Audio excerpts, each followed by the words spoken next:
নমস্কার বন্ধুরা, ডলির রন্ধনশালায় সবাইকে স্বাগত। বন্ধুরা, গরম তো প্রায় পড়েই গেছে। শীতের সবজি খেতে ভালো না লাগলে তাহলে সজনে ডাঁটার এই রেসিপিটা বানিয়ে দেখতে পারো। বসন্তের শুরুতে সজনে ডাঁটা বা সজনে ফুল দুটোই কিন্তু খাওয়া আমাদের ভীষণই প্রয়োজন। আর সজনে ডাঁটার তোমরা হয়তো অনেক রকমের রেসিপি বানিয়ে খেয়েছো, তবে অবশ্যই একদিন হলেও তোমরা এই রেসিপিটা ট্রাই করে দেখো। আর এই ডাঁটা ফ্রিজে রাখলে বা বাইরে রাখলে এমনিতেই কিন্তু একটু শুকনো ভাব চলে আসে। তাই সজনে ডাঁটা যদি এইভাবে একটু জলে ভিজিয়ে নেওয়া হয় তাহলে সুন্দরভাবে কিন্তু খোসাগুলো নরম হয়ে পরিষ্কার হয়ে উঠে আসবে। সজনে ডাঁটার সমস্ত খোসাগুলো আমি খুব ভালোভাবে পরিষ্কার করে প্রথমে ছাড়িয়ে নেব। আর ডাঁটার খোসা কিন্তু খুব ভালোভাবে পরিষ্কার করে ছাড়িয়ে নিতে হবে, তাহলে রান্নার সমস্ত তেল মশলা ডাঁটার ভিতর পর্যন্ত চলে যাবে। আর তার জন্য রান্নাটা কিন্তু খেতেও ভালো লাগবে। ডাঁটার খোসাগুলো খুব ভালোভাবে পরিষ্কার করে ছাড়িয়ে আমি সমস্ত ডাঁটাগুলোকে দেখো ছোট ছোট করে কেটে নিয়েছি। বাকি ডাঁটাগুলো ঠিক একইভাবে আমি ছোট ছোট করে কেটে নেব। আর আজকে আমি যেভাবে সজনে ডাঁটা রান্না করব, এইভাবে রান্না করলে যে একেবারেই ডাঁটা খেতে চায় না সেও কিন্তু রান্নাটা চেটে পুটে খাবে। আর রান্নাটা কিন্তু আমি নিরামিষভাবেই করব। নিরামিষ ডাঁটা এইভাবে রান্না করলে এতটা টেস্টি হয়, তোমরা যতক্ষণ না নিজেরা বানাবে ততক্ষণ কিন্তু বুঝতে পারবে না। আর তাছাড়া বাড়ির ছোট থেকে বড় সবাই কিন্তু খেতে খুবই পছন্দ করবে। সমস্ত ডাঁটাগুলো আমি কেটে রেডি করে নিয়েছি। এবার আমি ডাঁটাগুলোকে পরিষ্কার জলে খুব ভালোভাবে ধুয়ে নেব। আর এই রান্নার জন্য আমি একটা মাঝারি সাইজের আলু লম্বা করে একটু বেশ মোটা রেখে কেটে নিয়েছি। ঝোলের আলু যদি এইভাবে একটু লম্বা করে কেটে নেওয়া হয় তাহলে কিন্তু রান্নাটা দেখতে ভালো লাগে। এবার আমি রান্নার দিকে চলে এসেছি। প্রথমে আমি রান্নার জন্য কড়াইয়ের মধ্যে প্রয়োজন মতো তেল দিয়ে দিলাম। তেলটা আমি প্রথমে হালকা একটু গরম করে নেব। আর এই রান্নাটা আমি বড়ি দিয়ে করব, তার জন্য আমি বড়িগুলোকে প্রথমে ভেজে নেব। আর আমি এই রান্নাটা মটর ডালের বড়ি দিয়ে করব। তোমরা চাইলে কিন্তু যে কোনো ডালের বড়ি দিয়েই রান্নাটা করতে পারো। বড়িগুলো আমি নাড়াচাড়া করে বেশ লালচে করে ভেজে নিয়েছি। আর নিরামিষ ডাঁটার তরকারি অল্প একটু বড়ি দিয়ে রান্না করলে খেতে কিন্তু ভীষণই ভালো লাগে। এবার আমি সমস্ত ভাজা বড়িগুলো কড়াই থেকে নামিয়ে নেব। ওই একই তেলের মধ্যে এবার আমি আলুগুলোকে ভেজে নেব। এবার আমি আলুর মধ্যে দিয়ে দেব স্বাদ মতো লবণ। আর লবণের সাথেই আমি দিয়ে দেব অল্প একটু হলুদের গুঁড়ো। এবার আমি লবণ আর হলুদ দিয়ে নাড়াচাড়া করে আলুগুলোকে বেশ ভালোভাবে ভেজে নেব। আর আলুগুলো যেহেতু একটু মোটা করে কেটেছি তাই একটু সময় নিয়ে আলুগুলোকে আমি ভালোভাবে ভেজে নেব।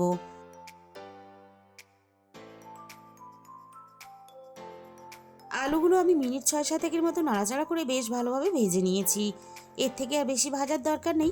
আলুর গায়ে একটা সুন্দর ভাজার কালারও চলে এসেছে। এবার আমি কেটে রাখা ডাঁটাগুলো আলুর সাথে দিয়ে ভেজে নেব। ডাঁটা যদি এইভাবে আলুর সাথে হালকা করে একটু ভেজে নিয়ে রান্না করা হয় তাহলে ডাঁটার যে নিজস্ব একটা গন্ধ থাকে সেটা কিন্তু চলে যাবে। আর তার জন্য ডাঁটাগুলো আরও খেতে বেশি ভালো লাগবে। এদিকে ডাঁটা আলুগুলো ভাজা হতে থাক, এই ভাগে আমি একটা মশলা বানিয়ে নেব। তার জন্য আমি একটা মিক্সির জার নিয়ে নিয়েছি। এবার আমি মিক্সির জারের মধ্যে দিয়ে দেব চায়ের বড় চামচে 2 চামচ সাদা তিল। আমি আমার রান্নার পরিমাণ বুঝে সাদা তিলটা রান্নাতে ব্যবহার করলাম। তোমরা যখন রান্নাটা করবে তখন রান্নার পরিমাণ বুঝে তিলের পরিমাণটা বাড়িয়ে বা কমিয়ে নেবে। তিলের সাথে আমি অল্প একটু ভাজা বাদাম দিয়ে দিয়েছি। শুকনো অবস্থায় আমি তিল আর বাদাম একসাথে খুব ভালোভাবে পেস্ট করে নিলাম। এবার আমি এই তিল আর বাদামের সাথে দিয়ে দেব একটা ছোট সাইজের টমেটো। এবার আমি অল্প একটু জল দিয়ে তিল, টমেটো আর বাদাম একসাথে খুব ভালোভাবে একটা মিহি পেস্ট বানিয়ে রেডি করে নেব। সবকিছু আমি দেখো একসাথে খুব ভালোভাবে একটা পেস্ট বানিয়ে রেডি করে নিলাম। এবারে এটাকে একটা সাইডে রেখে দিয়ে আবারও আমি রান্নার দিকে চলে এসেছি। মশলাটা রেডি করার সাথে সাথে আমি ডাঁটাগুলো বেশ ভালোভাবে ভেজে নিয়েছি। মিনিট 3-4 মতো আমি ডাঁটাগুলো আলুর সাথে নাড়াচাড়া করে ভেজে নিলাম। এর থেকে আর বেশি ভাজার দরকার নেই। এবার আমি সমস্ত ভাজা আলু আর ডাঁটা কড়াই থেকে নামিয়ে নেব।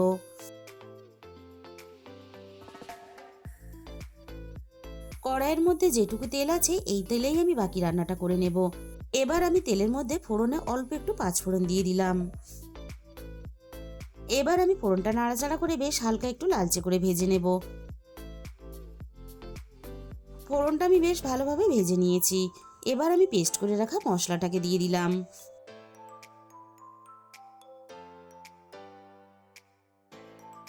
এবার আমি এই মশলার সাথে দিয়ে দেব 1 চামচ আদা বাটা। এবার আমি সব কিছু একসাথে বেশ ভালোভাবে একটু সময় নিয়ে নাড়াচাড়া করে কষিয়ে নেব। মিনিট 3-4 মতো আমি সব কিছু একসাথে নাড়াচাড়া করে বেশ ভালোভাবে কষিয়ে নিয়েছি। এর থেকে বেশি আর কষানোর দরকার নেই। এবার আমি মিক্সির বাটি ধুয়ে অল্প একটু মশলার জল দিয়ে দিলাম। এবার আমি একে একে রান্নার সমস্ত মশলাগুলো দিয়ে দেব।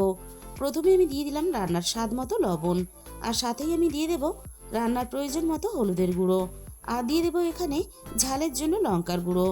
তবে এই রান্নাটা কিন্তু খুব বেশি ঝাল হলে খেতে ভালো লাগবে না, তাই ঝালের পরিমাণটা অবশ্যই কিন্তু নিজেদের স্বাদ মতো ব্যবহার করবে। এবার আমি এখানে দিয়ে দিলাম 1/2 চামচ ধনে গুঁড়ো, আর দিয়ে দেবো 1/2 চামচ জিরে গুঁড়ো। এবার আমি সমস্ত মশলা একসাথে নাড়াচাড়া করে বেশ ভালোভাবে কষিয়ে নেব, মশলা থেকে তেল ছেড়ে আসা পর্যন্ত। মিনিট 5 মতো আমি নাড়াচাড়া করে সমস্ত মশলা একসাথে ভালোভাবে কষিয়ে নিলাম। মশলার মধ্যে একটা সুন্দর কালার চলে এসেছে। এবার আমি ভেজে রাখা আলু আর ডাঁটাগুলোকে দিয়ে দেব। এবার আমি আলু আর ডাঁটা মশলার সাথে বেশ ভালোভাবে একটু সময় নিয়ে কষিয়ে নেব। 6-7 মিনিটের মতো আমি সবকিছু একসাথে বেশ ভালোভাবে কষিয়ে নিয়েছি। এবার আমি কড়াইটা ঢাকা দিয়ে দেব সবকিছু একসাথে আরো একটু ভালোভাবে পাক হওয়ার জন্য। মিনিট 2-3 মতো আমি কড়াইটা ঢাকা দিয়ে দিয়েছিলাম। এবার আমি কড়াই থেকে ঢাকাটাকে সরিয়ে নিলাম, আর দেখো রান্না থেকে সুন্দরভাবে কিন্তু তেলও ছেড়ে দিয়েছে। আবারও আমি একটু নাড়াচাড়া করে নেব। এবার আমি রান্নার মধ্যে প্রয়োজন মতো জল দিয়ে দেব আলু আর ডাঁটা ভালোভাবে সিদ্ধ হওয়ার জন্য।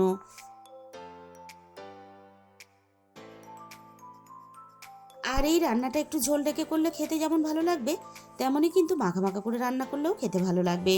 সব কিছু একসাথে নাড়াচাড়া করে আমি খুব ভালোভাবে মিশিয়ে দিলাম। তোমরা যেভাবে রান্নাটা করতে চাও সেইভাবেই ঠিক রান্নাটা করে নিতে পারবে। এবার আমি কড়াইটা ঢাকা দিয়ে দেব আলু আর ডাঁটা ভালোভাবে সিদ্ধ হওয়ার জন্য। 10 মিনিটের মতো আমি ভালোভাবে রান্নাটা করে নিয়েছি। এবার আমি কড়াইয়ের ঢাকাটাকে খুলে নিলাম। এবার আমি একটু নাড়াচাড়া করে দেখে নেব আলু আর ডাঁটা ভালোভাবে সিদ্ধ হয়েছে কিনা। ডাঁটাও বেশ ভালোভাবে সিদ্ধ হয়ে গেছে, আর আলুও বেশ ভালোভাবে সিদ্ধ হয়ে গেছে। এবার আমি ভেজে রাখা বড়িগুলোকে ঝোলের মধ্যে দিয়ে দেব। আমি রান্নাটা বড়ি দিয়ে করছি, তোমরা চাইলে কিন্তু বড়ি ছাড়াও এই রান্নাটা করতে পারবে, তাহলেও কিন্তু স্বাদের কোনো পরিবর্তন হবে না। এবার আমি স্বাদ মতো অল্প একটু চিনি দিয়ে দেব। চিনিটা দিলে রান্নাতে মিষ্টি হবে না, কিন্তু রান্নাটা খেতে ভালো লাগবে। সবকিছু আবারও একসাথে নাড়াচাড়া করে আমি খুব ভালোভাবে মিশিয়ে দিলাম। কড়াইটা আমি আবারও একটু ঢাকা দিয়ে দেবো বড়িগুলো ভালোভাবে সিদ্ধ হওয়ার জন্য। 5 মিনিটের মতো আমি রান্নাটা করে নিয়েছি। এবার আমি কড়াই থেকে ঢাকাটাকে সরিয়ে নিলাম। বন্ধুরা, তোমরা একদিন হলেও সজনে ডাঁটার এই রেসিপিটা বাড়িতে অবশ্যই ট্রাই করে দেখো। গরম গরম ভাত রুটি সব কিছুর সাথে খেতে কিন্তু দুর্দান্ত লাগবে। তাহলে বন্ধুরা, আজকের এই রেসিপিটা ভালো লাগলে ভিডিওতে একটা লাইক করে দিও, আর নিজেদের বন্ধুদের মধ্যে শেয়ার করে দিও, আর কমেন্টের মাধ্যমে জানিও তোমাদের কেমন লাগলো।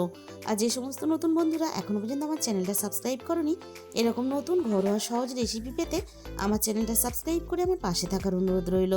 আর তার সাথে সাথে পাশে থাকা বেল আইকনটা ক্লিক করে অল করে দিও, তাহলে আমি যখনই কোনো নতুন রেসিপি আপলোড করব সবার আগে তোমার কাছে পৌঁছে যাবে।